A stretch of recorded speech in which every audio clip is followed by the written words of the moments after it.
Hello दोस्तों, कैसे हैं आप सब। आज की वीडियो में हम भारत के ऐसे गौरव के बारे में बात करेंगे जिन्होंने उस बुलंदी को छुआ जो हर किसी के लिए आसान नहीं होता।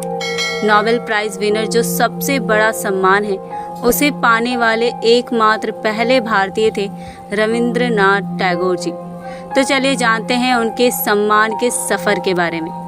गुरुदेव रविंद्रनाथ टैगोर जी का जन्म 7 मई सन 1861 को कलकत्ता में हुआ था। उनके पिता देवेंद्रनाथ टैगोर जी और माता शारदा देवी थी। उनकी आरंभिक शिक्षा प्रतिष्ठित सेंट जेवियर स्कूल में हुई।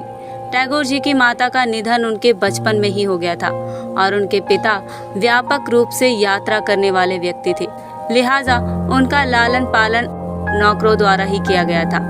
उन्होंने बैरिस्टर बनने की इच्छा में 1878 में इंग्लैंड के ब्रिजस्टोन में पब्लिक स्कूल में नाम लिखवाया।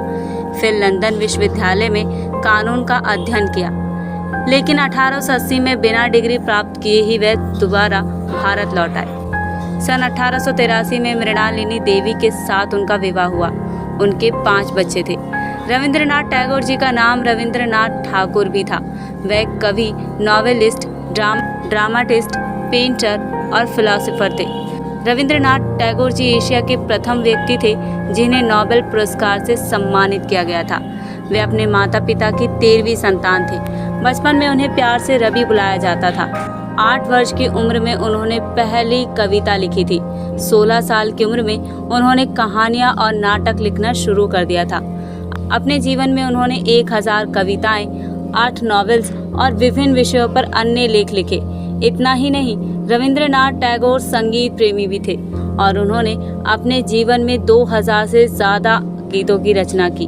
उनके लिखे 2 गीत आज भारत और बांग्लादेश के राष्ट्रीय गान हैं। जीवन के 51 वर्षों तक उनकी सारी उपलब्धियां और सफलताएं केवल कोलकाता और उसके आसपास के क्षेत्र तक ही सीमित रही।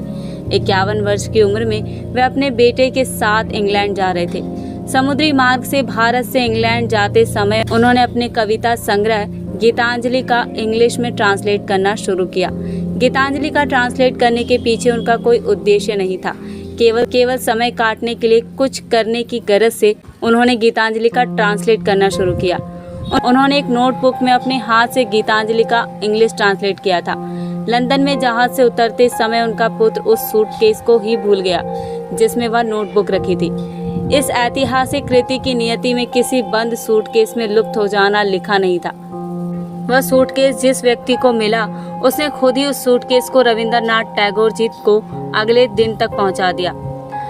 लंदन में टैगोर जी के अंग्रेजी मित्र पेंटर रॉथेनस्टीन को जब यह पता चला कि गीतांजलि को स्वयं रविंद्रनाथ टैगोर जी ने ट्रांसलेट किया है तो उन्होंने उसे पढ़ने की इच्छा जाहिर की।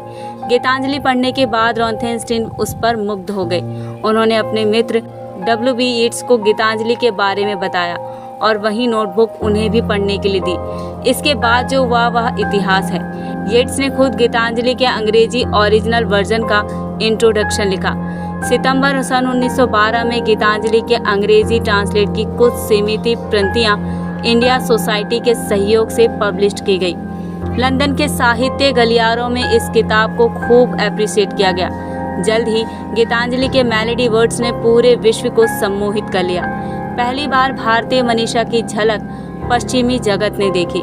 गीतांजलि के प्रकाशित होने के 1 साल बाद सन 1913 में रविंद्रनाथ टैगोर जी को नोबेल पुरस्कार से सम्मानित किया गया। टैगोर सिर्फ ग्रेट क्रिएटर ही नहीं थे, बल्कि वो पहले ऐसे इंसान थे जिन्होंने पूर्वी और पश्चिमी दुनिया के बीच एक ब्रिज बनाने का काम किया। उनकी सबसे प्रसिद्ध रचना थी गीतांजलि और इसी रचना साहित्य के लिए उन्हें 1913 में नोबेल पुरस्कार दिया गया था। साहित्य के क्षेत्र में नोबेल जीतने वाले वे अकेले भारतीय थे। वे एक पेंटर भी थे। टैगोर जी ने 63 साल की उम्र में पेंटिंग शुरू की थी। दरअसल उन्होंने खुद अपनी कला को बुढ़ापे का मामला कहा था। दिलचस्प बात यह है कि उनकी कला की जड़ें उनके लेखन में थी। उन्होंने लगभग 20,000 पेंट बनाए थे। टैगोर केवल भारत के ही नहीं पूरे विश्व के साहित्य, कला और संगीत के एक महान लाइट हाउस हैं जो अनंत काल तक प्रकाशमान रहेंगे। एकला चलो रे एक प्रसिद्ध बंगाली गीत है जिसे रविंद्रनाथ टैगोर जी ने ही लिखा था। रविंद्रनाथ टैगोर जी ने साल 1911 में जन गण मन की रचना की थी, लेकिन उस वक्त उसका नाम जन गण मन की जगह भारत भाग्य विधाता था। हालांकि बाद में भारत भाग्य विधाता का नाम बदलकर जन गण मन रख दिया गया था और फिर 24 जनवरी 1950 में भारत संविधान ने इस गान को भारत के राष्ट्रीय गान के रूप में स्वीकार किया। भारत का राष्ट्रीय गान एक अत्यंत छोटी रचना है जिसमें केवल 52 शब्द हैं।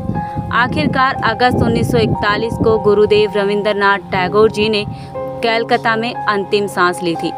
उम्मीद करते हैं आपको रविंद्रनाथ टैगोर जी से रिलेटेड ये जानकारी पसंद आई होगी। सो मिलते हैं अगली वीडियो में।